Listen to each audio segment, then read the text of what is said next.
Hey, what's up, everybody? BDF44 coming at you with another video about the OKC Thunder and the LA Lakers tonight, playing at Crypto.com Arena. I believe the game's at 7:30. And the OKC Thunder are a team who's won 3 of their last 5 games, and they've been in Los Angeles all week.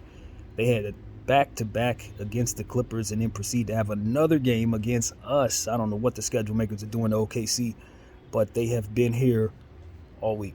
So, the first game for the Thunder against the Clippers was a 1-point game where Lou Dort was able to lock down Kawhi Leonard. His time expired.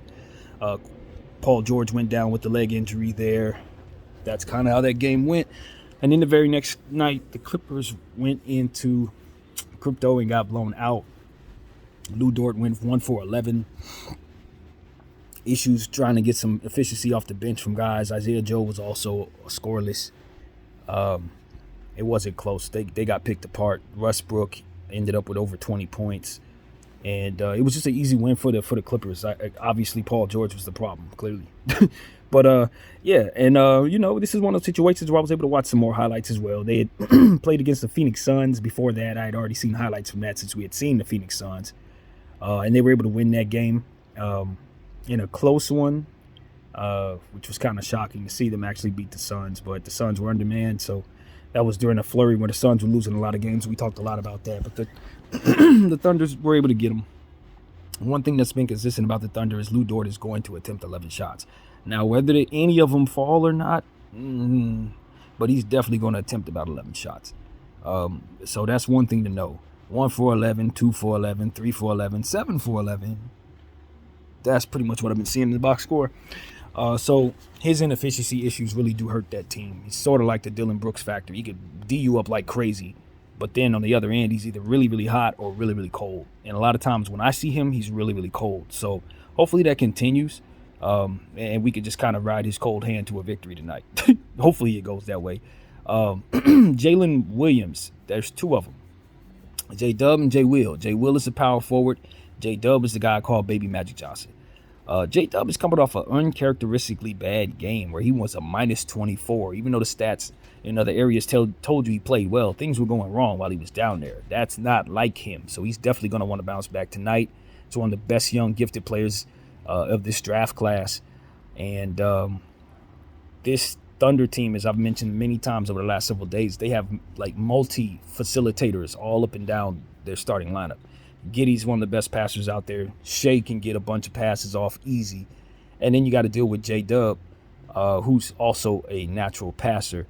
So this team has the continuity that we ultimately have as well with all the guards and the passers that we have in our lineup. So it's going to be a passing night. We're going to see who's able to overcome each other's team sport type of play. Giddey with behind the back passes and bounce passes and all different types of passes. That dude is one of the best passers in basketball, period. He just really is, man. He just really lets the ball fly effortlessly, darts it to the rim, uses his big size to just create problems for you. And you got to deal with Shai Gilgeous-Alexander, one of the best young players in all of basketball. It's rare when he scores under 30 points these days. 30 points, 8 assists is pretty much what he's getting every night. 33, 8, 35, 8. It's just superstar stuff. Killing you on the other end, too. He's a fantastic defender with long arms, athletic as heck, unorthodox. Pretty much can score from anywhere, all 3 levels, great free throw shooter. I don't really know if Shai to have too many holes at all. He just has to stay healthy, and he's been healthy all year, and that's why he made his all-star team, and I don't think his team is slowing down. As long as he's on the floor, they got a chance to win. He's one of those type of players. So I look at the OKC Thunder as a team who's only getting better. They're not going to get any worse from this moment on. It's only going to be a team that continues to build from within with a lot of young talent. And we still remember that they're missing their 2nd overall pick. His name has slipped my mind, but we definitely know who he is. Chet Holmgren, who will be back next year and will be taller than most and will block a lot of shots and will dribble like a guard and basically be like Bol out there. So we're going to have to deal with him, and thank God we don't have to deal with him tonight. But that doesn't mean we don't have size to deal with. Jalen Williams, J-Will, the other Jalen Williams. He is going to be continuing to look to add to his shot blocking total. He is one of the better shot blocking rookies in the game right now. He can also rebound the ball on both sides. He can dunk the ball some. He's having a good season, man. This is a good rookie as well for them, and he's starting to come alive at the right time as well. Ousmane Deng is starting to get more minutes for this team. You got to deal with him. He's a nice player that came out of the lottery, can pop at any moment. Defensive guy, also a passer, believe it or not. Then you got to deal with some of these other high-level role players. We've already mentioned Lou Dort. You got to respect him on the defensive end. He's going to lock you up. Whether the shot's falling or not, he's going to contribute for sure. And then you got to deal with, Lindsey Waters is a guy we discovered last time we played these guys. Shot a bunch of threes on us. Definitely a cold-blooded killer. Isaiah Joe, same thing. Basically, one of the best young shooters in basketball, coming off a bad game, as we said. Don't expect him to shoot poorly tonight. And then there's Trey Mann. Same thing. Another one of the best young players out there. Dribbling the ball, plays well from behind the arc, really, really streaky, really, really talented. All three of them dudes are monsters in my mind. Then you got to deal with Aaron Wiggins, yet another high-level talented wing, a guy who could stretch the floor a lot, has good set shot ability from just about all three levels. I've seen him hit mid-range. I've seen him hit jumpers from behind the arc. I've seen him drive at the rim. I've seen him do defensive things, and he has long arms so he can pull down boards. A very dangerous weapon that they have in their roles. Dario Saric is now on this team. Just another vet sitting there waiting for his number to be called, who can come in and drop threes on your head as well and rebound the ball and kind of take the ball to the rim and do a lot of different things that we know he does. Jameson Robertson Earl, JRE, yet another fantastic defensive player, rebounder, inside presence, somebody who's going to track you on the perimeter as well, a defensive-minded guy who can pretty much guard all over the paint. Has had some injury issues, but is healthy right now. They don't have a single person on the injury report today. Not one. Not one person on the injury report. Their whole team is fully healthy and ready to go for the first time, maybe ever. I don't remember them having everybody healthy. Which is interesting to me because last I checked, I think his name is Poco, was out for the season, but they didn't have him on the injury report, and I haven't seen him in the depth chart, so I don't know what's going on with his career. But I know that's another 7'1" guy who can do a lot of things around the perimeter and stuff like that. So I don't expect to see him. I think he's out for the season. But that is, again, next year. Him and Chet, that's length for crazy days. They got length forever. So these are the type of things I just know about OKC, man. You got to continue to respect them. Oliver Sarr is another player that they've been using in rotation, doing some defensive things, blocking shots and rebounding. I don't know of him very well, but I did see him in the depth chart. Haven't been getting minutes lately. I think he might be a rookie. So we got to be ready for the unknown skill set of Oliver Sarr. Got to know who these guys are, man. Who else is on this dang team? J-Dub, J-Will, Giddey, SGA, Wiggins, Joe, Saric. I'm trying to run down everybody. They got them all, man. Wiggins, man, this is a super talented team. And that's basically what I'm here to tell you guys. They haven't played their best basketball as of late, having, split some games here and there back and forth. But, this is a team that's played some good games against the Toronto Raptors as of late, the Brooklyn Nets as of late. They had some games against San Antonio they won. And so this is a team that knows what they're doing. The Phoenix Suns, they just got, as I said, I watched the highlight of them from 2 weeks ago where the Suns blew them out. They were able to get some revenge on the Suns a couple days ago. So, it's a team like us. They pretty much have the same record we do, along with like 7 other teams in this flurry. And we, unfortunately, only played them 3 times this season, which means it's a tiebreaker. That game that we had where LeBron James got the scoring record and nobody cared about winning, yeah, that was a very serious basketball game because I didn't realize at the time that we only see them 3 times. So losing that game and losing this game means if there's a tiebreaker with them, we lose it. And this is why I was so very irritated just in general looking at that game when LeBron passed the scoring record, because we really didn't care about winning. We really, honestly, the franchise could care less. And it was evident to me that the Thunder was one of those teams that we were going to have to deal with. It was only a couple days. Was it a day before the trade was made?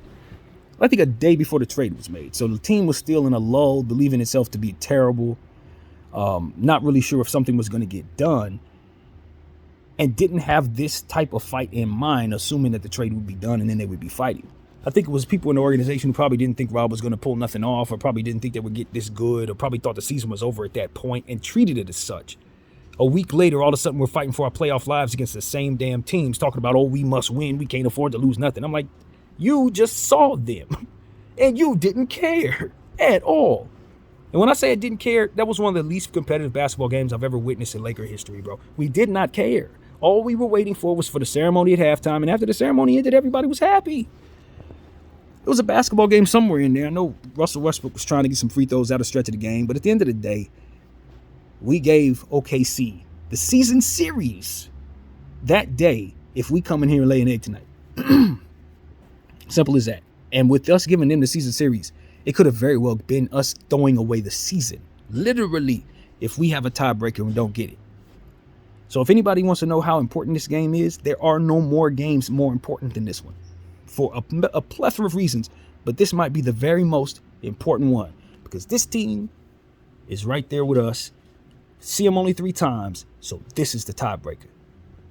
So I don't want to hear nothing about nothing. If we don't win this game, I'm going to be cussing at people. It's not going to be nice. I'm happy what we saw in regards to the last game where we were able to come into the against the Spurs. God, why am I saying the Spurs? Against the Suns, Phoenix Suns, and put a good performance out there from all the guys that we really wanted to see bounce back. We've had some guys who've struggled as of late, and I think they all collectively played well. Anthony Davis, Malik Beasley, Vanderbilt, D'Lo, those guys have been struggling. So we really needed them to bounce back. And, of course, they contributed quite a bit. And, of course, it was Austin Reeves, man. This has been about Austin Reeves for the last 2 games. He's basically been an all-star for us. All-star Reeves is what we call him, and he has not let us down. And I expect for the defense to come in strong tonight. I expect them to put Shea on him tonight. I expect them to put some of their best defenders, JRE, whoever it is. They're going to try to shut our guy down. So my thing is, if that's what's going on, let's not try to overfeed him. Let's not try to buy into the media hype or nothing like that. We know our player. This is not the first time we've played with Austin Reeves. So let's act like we know him. He needs to act like he knows us and continue to play balanced, decent basketball. Not trying to do too much because every possession counts for too much. So as to where if this were January, be like, yeah, feed Austin. Let's see if Austin can get 40. If Austin ain't warm and if he ain't playing like his regular self, we need to keep on getting away. We need to move along and keep the ball moving because at the end of the day, this is not the time to buy into any gimmicks. This is not the time to not read and react. It's not the time to try to take stuff that the defense isn't giving you. This isn't the time to do any of that. This is the time to play free, loose, and smart because we must, absolutely must win. So that's really what it is, man. I'm very, very poised to see a victory tonight, even though I'm a little worried about this one. Only because I think that Shai Gilgeous-Alexander is a hell of a closer. He's a closer, man. He's going to find a way down the stretch of the basketball game, if it's tied, to give himself a chance to win at the buzzer, and that's what I don't want to see tonight. I don't want my heart broken at the buzzer by this guy. It's set up for that type of thing, man. So we just got to, try to keep ourselves some distance from this team and respect what it is that they can do, particularly from behind the perimeter. Hey, look, this team has averaged 120 points this season. This is not the team to come out here and not score the ball, Anthony. You can't walk out of here with 15 points and think we're going to survive. It's not going to work. You must score the ball against these guys. And they're not overly talented at that front court once again. So I expect for him to carry forward. He had 28 in the last game. Really, really good game for his standards over the last 5 games we've been struggling. We need that to continue. Give us more of that 28 type, 30-point type AD or more. Because if we go underneath that and it does not translate to us having more than 120 points, we will lose this basketball game, lose in season series, and possibly get kicked all the way out of playoffs by these here Thunder. So let's not let it happen. Josh Giddey, J-Dub, and SGA. Those are the guys. Those are the main source of talent for this team. And that is more than enough to kick your butt on a good night. That's why they're in the playoffs, just like us in this playoff tournament situation. And with Lu Dort down there defending people, he's going to make life hard on people. Maybe they put Lu Dort on Austin Reeves. I expect that. If that's the case, Austin, don't try to do too much on this dude. Be a decoy and be a passer tonight if Lu Dort is going to track you down. Even Kawhi Leonard couldn't score on him at the buzzer. We're not going to force the issue against respectable defense. Just like I tell people, don't try to lay the ball up over Anthony Davis. I would tell people, don't try to dribble too much in front of Lu Dort. Don't do it. Over the next 3 games, we got some seriously ball hawks coming up against us. With obviously Dort and the players that they got on this team, and then the Bulls coming up in the next 2 games, where we'll be dealing with Patrick Beverley. So if turnovers on our mind in regards to limiting them and making sure that we do what we need to do to take care of the basketball more so than maybe normal, then we're gonna turn the ball over a lot over the next 3 games, because the type of defensive players that we're going up against, they could very well send our guards into a slump just by way of them playing well. So we need to be respectful of that as we send our guards out there. Dennis Schroeder, Austin Reeves once again, Malik Beasley, whoever gets playing time tonight. If you're a guard, D'Angelo Russell, y'all gotta be very, very careful, very careful around those guards, because they all can defend to some degree. They all are looking to steal the ball. They're all crafty. This is not the team to play around with. Giddey, Dort, Shea, and the Williams guys. They're all defensive guys. They all can steal the ball. They all can create problems with length. And so that's why I think this is going to be a very dangerous game. But if we feed Anthony Davis and he has it going on, catching the ball closer to the basket like he did against Phoenix, which I thought we did a better job of against them in regards to setting him up and making sure he was catching the ball more, getting live action situations. That third quarter, I think he had like 14 or 15 points. So we really love what we saw there. And we think that's a good model for how to get him the ball in the second half. So, D'Lo, want to continue to talk about guys who bounce back. He was really good in that last game, getting to the line, laying the ball up, just finding a way to put the ball on the floor a little more, not settling for jump shots as much. And it works, man. I want to see him continue to do that. I think he's finding that he can get to the rim pretty damn easily in this offense. Slashing to the rim just like Dennis Schroeder and Austin Reeves. Austin Reeves been getting to the line like an average of 15 times a game, it seems like. So I don't see why D'Lo can't try to get some of that same inertia toward the rim, lay the ball up, use his length to get that ball up on the glass there for us, for our team. Because at the end of the day, we score on the inside, and we will definitely take care of business. Our 3-point shooting comes and goes. I think we've been shooting a pretty good percentage, but with low attempts, which I don't mind so long as it's made up inside and at the line. So I like our attack. I think Phoenix game was the first game where most people were ready to give praises to Darvin Ham. We liked the fact that he started Austin Reeves and leaned in on stuff that worked a bit more than he normally does. Now me, I'm BDF 44, so I still came up here upset at the fact that we didn't see Lonnie Walker and Max Christie. That's still a big problem for me. And I also didn't really love how we used Rui Hachimura. But when you consider the fact that we really, really wanted to see Austin start, we really wanted to see Malik Beasley sit, that right there alone was something we could really be happy about and be appreciative of as a team. Because at the end of the day, as much as we appreciate Malik Beasley has won 2 games for us on a hot hand, he's also been someone who's hurt us a lot in the other games where he wasn't hot. And so with that having been discussed every single day, it just got to a point where we were hoping we would make the switch and put ourselves in a position to have a little more production and start the game. So now that we have that, it's a whole lot of support rather than blame to send Darvin's way. And we hope that that good decision could get more listening to us and somehow incorporating what it is that we're saying that we want to see into what it is that he's doing and give it a shot, see if the results turn out to be better than what it is he's working on. So that's what I'm hoping he'll do in regards to myself and every other Laker channel person that's up here telling him different things that we could try with the roster. Because at the end of the day, what he has been trying has worked but so much. So that's what it is. I need to see Anthony Davis and Wenyen Gabriel on the floor together. I haven't seen them on the floor together very much this year at all. A lot of that had to do with Anthony Davis's injury. A lot of that had to do with Darvin Ham's belief or lack thereof in Wenyen to start the season. But he's now since picked up a great deal of faith in Wenyen Gabriel since we've had the front court changes. And of course, with Bamba out, Wenyen has been a necessity for us and has just played stellar the entire time.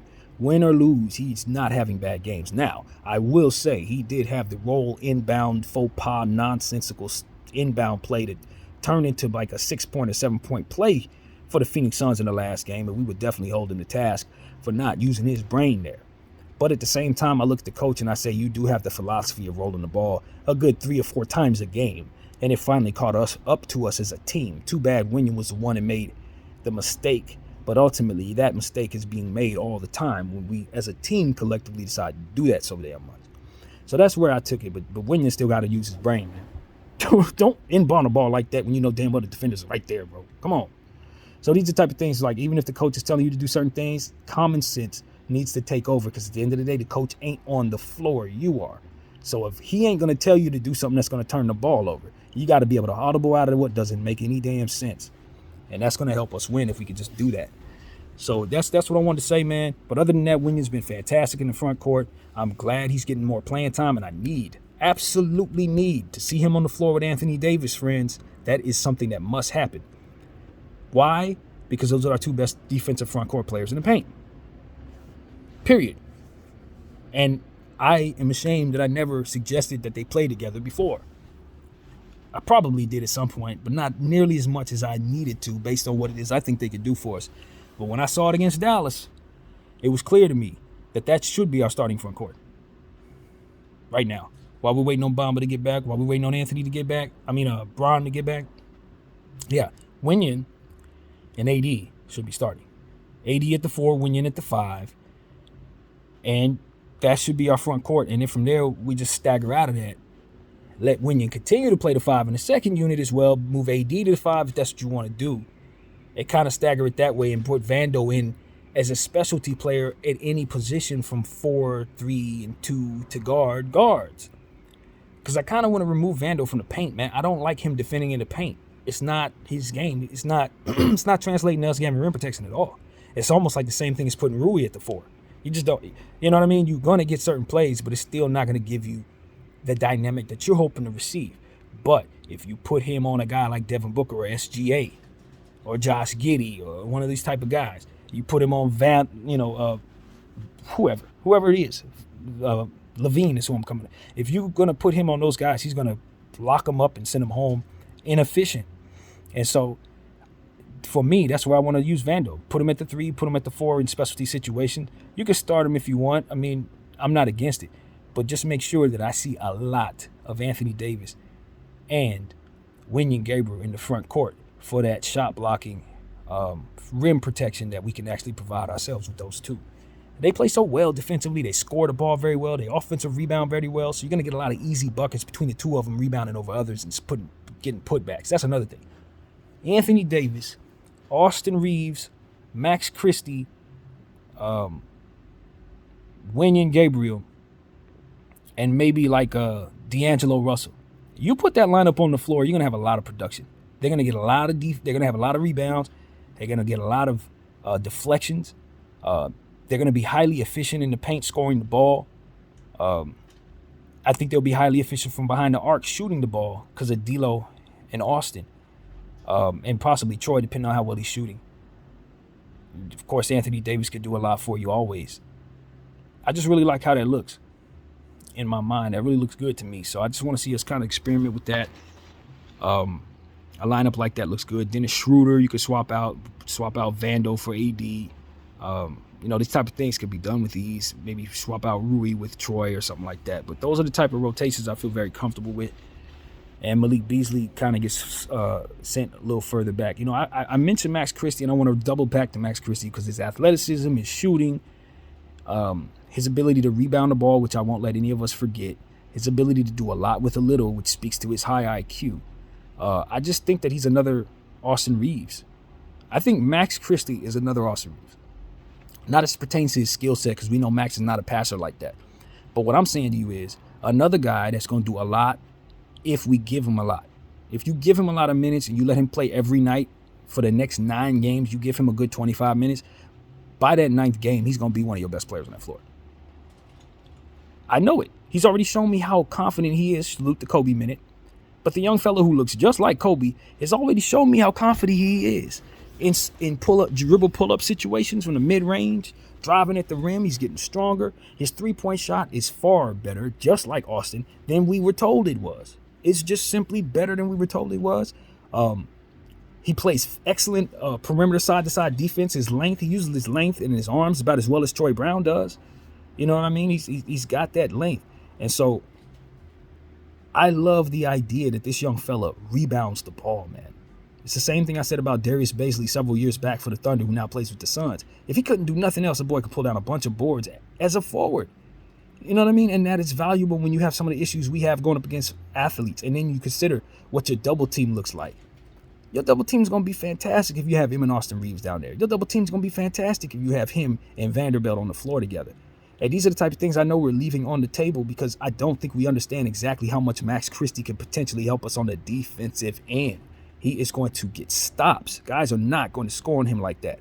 And you have Austin, him, Vando, AD on the floor at the same time. You give us a good combination of those four on the floor with maybe Troy Brown or something, and you're going to lock people up and send the ball the other way going home. I'm telling you, that is a lineup that must be explored. That is one of our best defensive lineups. And so these are the type of things that's like, yo, coach is not thinking about this because he's thinking about other stuff. He wants to play Beasley and thinking offensive side. The offensive side is wonderful to a degree, but I'm telling you, defense turns into offense much quicker with the type of roster we have because you're going to put defensive players on the floor who are going to quickly get the ball to offensive players on the steal. And that's what I love about our roster. You're going to always have a good combination of offensive, defensive players on the floor at the same time. Some of them are two-way, some of them are not. But what you're going to have is defense turn to offense rather quickly, and then from there you should be able to get buckets up. So I just want our roster to get used correctly because we can blow teams out if we do what it's functioned to do. And look, Malik Beasley can still be a part of it. You call his number, and he strings together 3 quick threes in a matter of 4 minutes in the second quarter. You know how valuable that could be when you're trying to figure out what to do with your scoring, and all of a sudden he gets hot and blows the 5-point game up to a 15-point game? That could be the difference between seeing Anthony Davis to the second half and not. So I'm not trying to face him all the way out the lineup. But if he's not hot, I know damn well Lonnie's going to give me more in rebounding, passing, scoring, free throws. He's going to give me more in every other category but shooting the ball. And Lonnie going to hit about 4 threes on top of that. That's another thing. It's like Lonnie's going to hit his threes too. It's not like he's not stretching the floor at all. So for me, I know he gives up a lot defensively. Not more than Malik Beasley. You going to tell me Malik Beasley and Lonnie Walker aren't equals defensively? I mean, some of this stuff is just obvious. And Max Christie better than both of them defensively. So it's like, come on, man. Let's reel it in. Let's reel it in. Let's look at what we have here. And as I always say, let's lean on what works. Tonight, we're going to be dealing with a lot of athletes, a lot of passers, a lot of guys that can do a lot of things around the perimeter, stuff like that. So there'd be no reason why we don't try certain things that maybe we haven't tried with our perimeter. It might be a good night to try Devon Reed a little bit. It might be a nice night to use Max Christie. These are the nights you just say, if I don't like what I see from Rui, I don't like what I'm seeing out of Malik Beasley, why don't I try some new people tonight? Instead of continue to roll with the guys that I end up playing for 5 minutes and then don't want to play the rest of the game because they end up screwing up. How about you try the guys you literally never, ever let play? And just like you saw with the beginning of the season with the guys you never played, they turn out to be people you can trust in the end of the season right now. Think Wenyen Gabriel. So that's all I got to say about that particular thing, man. Y'all can sing Darvin's praises all day long because he had one good game in a matter of 72. But I'm telling you, he got more work to do if he wants me to sing them praises. I ain't there. It was a good game, but it was still 2 players that could have gave me 30-plus points sitting on the bench doing nothing. So that ain't, if you call that good coach, go for it. Y'all go for it. But as for me, I'm going to continue to tell you what I see. And while I'm happy with what I saw based on him finally making a very common sense decision to start Austin Reeves, I still am not too happy with the not so common sense decision to play Wenyen Gabriel, Max Christie, Lonnie Walker, and all these other guys he had been sitting throughout these seasons. So that's really where I'm at with that. And when Bamba gets back, he's included in that as well. Do not be burying all these guys who can do so much for us on the bench. So that's really where we're at with that, man. OKC and their tendencies, it's hard to tell with them. They're up and down. They're a young team, but they are healthy. So if we know anything, we know that we're going to have to run tonight. We're going to have to score a lot tonight. Shai Gilgeous-Alexander will probably go for his career high tonight. Game Staples Center. He played 2 games against the Clippers. One of them went the right way. We know he used to be a Clipper. The other one didn't go the right way, so on and so forth. And he's been in his old city where he was drafted all week long. And this is the final game of that situation. He didn't play for the Lakers. He played for the Clippers, got traded from the Clippers to the Thunder, been the Thunder ever since. This is the day to remind everybody how great you are and let them know that they shouldn't have traded you out of that LA market. This is a day that I expect SGA to be his very, very best. And because I'm expecting that, I want us to treat him like he's Ja Morant, like he's De'Aaron Fox, like he's any one of these dudes that we respect to that degree at that point guard position, because he is not even slightly a notch below them at all. He is absolutely one of those people. Absolutely one of those people. Darius Garland, LaMelo Ball, he is one of them. So we got to respect him as that tier player. Hell, he might be better than them. Tyrese Halliburton, he's one of them. So we got to respect him, and we got to treat him like a super duper star of the highest order who can drop 50 on us tonight, because that's what I'm telling you I'm expecting. Normally he goes for 33 and 8. I'm expecting 43 and 8, because that is just the type of environment this is going to be tonight. Him playing for his playoff life and having spent the entire week in his old city. I know better. I just know better. I know exactly what I'm looking at. That is a monster, a genius basketball player, a genius fashion person also. He's got a lot of artistic genius, and it just translates to the court. So this guy, he's going to continue to make money. He's going to get the super duper max from OKC next time. He's probably on a super max right now, and he's earning every penny, man. I'm trying to condition everybody to understand that is a superstar, fam. Not an okay guy, no. He's a A1 best guy on the team kind of guy. And because he has so much help with young players, just as young as he is, this team gonna be running a lot. So it's gonna be on Anthony Davis tonight to step up. Austin Reeves, Dennis Schroeder, D'Angelo Russell, y'all gonna have to be yourselves no matter what. But Anthony, he has the advantage, because ain't nobody on the team can see him. Our other guys are going to be in dog fights all night. They're going to be fighting for their lives all night. Anthony's going to have a layup line in that paint if he wants it. And so that's what we need to do. We need to establish Anthony Davis early. I want to see him get out to 15 points in the first quarter type of stuff, 8 for 8 type of stuff. I really want him to flex early, because that is where we're going to be able to attack people. This ain't the night he's going to be locked down. This ain't the night where he's going to have 8 and 9 defenders all in his face. He will have some defense that is worthy to a degree, but he should be able to shoot over them with ease. This ain't that kind of night, AD. You need to go crazy. So that's the thought, man. That is the thought. Offensive rebounding. We were not good offensive rebounding team in the last game against Phoenix. We gave up, I think, 11 or 12 offensive rebounds. We won the game. Nobody's going to look at that, and that's why I'm bringing it up. If we do not crash the glass against some of these guys, J-Will, J-Dub, they will rebound the ball. Dort, SGA, Giddey, they're all big people, too. This is not a small team. The guards especially, they're all about Austin's height, man. So we got ourselves a real nice matchup there. It ain't no small ball going on this evening. So yeah, man, there's no weapon on this team that you shouldn't be concerned with. That's the thing I like about this OKC Thunder team. Hey, the whole team is a weapon.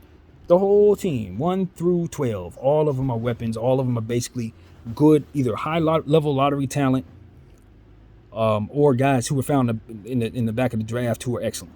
They don't have no scrubs on the team. Nobody sucks. Everybody can ball out. It's the SAR guy that I wonder about. He's going to be Anthony Davis's defensive guy. Him, J-Will, probably Dario Saric is probably get some minutes at the 4 or 5. As I said, Robinson Earl is going to get some minutes. You're definitely going to see him trying to guard. But it's hard to tell, Jalen Williams. It's going to be on J-Will to really hold down Anthony Davis and monitor the paint and block shots and things of that nature. I don't think I'm forgetting somebody else. There got to be a center down there I'm forgetting about. But it's just no one's coming to mind.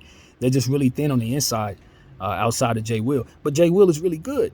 That's the thing about him. He could block shots. He had like a 4-block game in the last one. He could hit threes. He could score. He could rebound. This is a high-level rookie who's going to be a starter in this league for a long time. So we just got to condition ourselves to understand that both J-Wills are going to be formidable big players in this league to assist with all the other stuff that they got. So that's your front court talent tonight, and they're just going to have to do it by committee, which is why I want Anthony Davis to go off. Go off, because at the end of the day, what you should be looking at in this game is Chet Holmgren. That's the reality of it. Their answer for you is in existence. He just out for the season. So this is the night you take advantage of that. And we look at this team as such. And then you guys got to imagine what they look like if they were to add that piece to this team. When you consider Chet Holmgren's a guy who could probably drop 40. You know what I mean? Like literally. So this, I am not sleeping on OKC. Not this year without him, not next year with him. they can do damage in the playoffs, and I think it's our business to try to keep them out of the playoffs. You know what I mean? Just this young team, they can afford to get out of here. They don't need to be here. Golden State needs to be here. The Clippers need to be here. The Timberwolves need to be here. We need to be here. This team has a future. Utah has a future. These teams need to go away. New Orleans, they got a future. Get out of here. Leave this to the older teams that need to win. Get out of here, OKC. You can very easily get another lottery pick and be totally fine. Do not take from us what we need with the little timeline we have left. But they're going to try to do that, Lakers. So we definitely have to try to keep them from it. They're not listening to me. They're not going to not do that. They're fighting for their playoff lives, and they're definitely going to try to win the game. And if we don't take them very seriously, they can shoot us down on our own home court, just like they did the Clippers in the first game. When Lou Dort locked up Kawhi Leonard and didn't allow him to get a shot off before the game expired. So for me, I respect this team. I've been having them circled on my calendar for the last 3 weeks because of SGA and his ability to close. I don't want any surprises as it pertains to this game tonight. I don't want no overtimes. I don't want no last second shots and none of that crap. I want us to do damage in the first half of this game. I want Anthony Davis to establish himself early. I want Austin Reeves to establish himself early, and I want to get out to an early lead against this team. Because the last thing we want is Jay Will thinking about his plus minus, or J Dub rather, and he was minus 24. I do not want him thinking about that, saying I got to play better. Let me get my shots up early. Let me get a bunch of passes off to other people. Jay Will is the top blocker. J Dub is the baby Magic Johnson. J Dub is the one that you need to really be concerned with. I'm telling y'all, because obviously SGA is a problem. Giddey's a facilitator who's going to get these guys the ball. And he'll get his own too, but he's mostly looking to pass and rebound. But this guy, J Dub, baby Magic Johnson, I'm still trying to figure out where the holes in his game actually are. I'm still looking. I ain't really seen nothing. Just like we say Austin's a complete player, this guy's a complete player. There's nothing. What doesn't he do? There's nothing. He does it all. So we would better guard him, understanding that is exactly the kind of player he is. And him and Shea are both like that. They're both like that. So, yeah, turn Lou Dort into a shooter, man. He only had one efficient game in all of the games that I studied. It was like 6 games I studied the highlights. He only had one efficient game. The rest of them was 3 for 11, 1 for 11, 2 for 11. So let's make sure that each and every one of his shots are trash. Make sure that he's bricking everything if possible. Do not give him any layups or dunks or nothing like that. Let him shoot from behind the arc. And if he has it going, he can hit 8 of them. Please don't think it's all curtains when it comes to him shooting. Don't leave him open. He's a shooter. He just ain't consistent with a damn. So that's all it is. But he'll lock you up on the defensive end, and he will get to the line too. This is a guy who will go 3 for 15, but get to the line 8 for 8, just like Schroeder.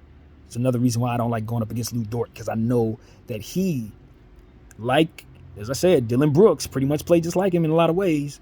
Gonna get to the line. He gonna be big. He's a huge body for his height. He's huge, so you got to deal with him.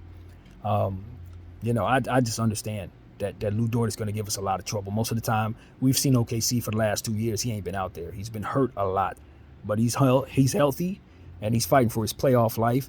He's been in the league for several years, so he's fully developed. He's paid, all that. This dude is just loose, and he's ready to come into our building and do damage. So I'm ready. OKC is not catching me off guard. I think we're pretty much prepared. We understand that Trey Mann is a hell of a player. He can go off for 40 himself, even though you don't expect that at all. These guys are really good. Isaiah Joe can light it up from behind the arc. He's a very gifted three-point shooter, even though he's in a lull right now. Aaron Wiggins, I've already mentioned him. Please don't sleep on him. That dude can really, really go, even though he's not being used as much in the depth chart right now. He could still make noise. That's the gist of it. I'm pretty sure I'm missing 1 or 2 players on that team that may actually get some playing time. But the meat and potatoes of who you're going to see, I think I've pretty much given you an understanding of what they can do. And I have a healthy respect for their game, man. It's a lottery team. Ousmane Dieng. That's another guy. Listen, lottery pick. Guy who could play defensive side, block a bunch of shots and rebound, and then get a bunch of passes on the other side and make plays for other people while actually scoring the ball some himself. Draymond Green, Scotty Barnes, day one. This is day one for that type of player who has never really had a chance to really show what he could do because the injuries came in early and then this team is so dang deep. But now he's getting a chance to get some more playing time, and he too will be thrown at Anthony Davis for defense. So that's another one. Jay Will, Ousmane Dang, J.R.E., Dario Saric. Yeah, that's Anthony Davis's front court tonight. That's who he's going to be dealing with. Those are the people that are going to be swarming him as far as I could tell. So we got to respect that. Ousmane Dang is definitely a shot blocker. He's definitely a big body. He's definitely a high-level talent lottery guy who just hasn't gotten a chance to show what he could do. So I don't expect him to do too much tonight. He they're not using him like that. But when you talk about lottery talents, with the 13th pick in the draft this year, talent is just there. It's there and you know it. So that's really what I got to say, man. I have a healthy respect for OKC. I have a healthy respect for what we can bring to the table as well against them. They have been losing some games. We should be able to get them based on how they've been playing. They ain't been beating people like that. They really haven't. And judging by the way we approach the Orlando game and the Phoenix game, we're on a nice little run right now. So I think as long as we can keep SGA at bay, make a hard decision on who we're going to allow to beat us and who we're not. If we can establish that and take care of the basketball tonight, I think we'll feel really good about what happens at the end. But it's a must-win, man. This is not the type of game you play around in. This is not the type of game you throw the ball away. This is not the type of game you get involved with the referees or take foul trouble lightly or none of that. You got to be on your toes. This game is very, very crucial to us making the playoffs. BDF 44, I thank you all for watching. I'm out.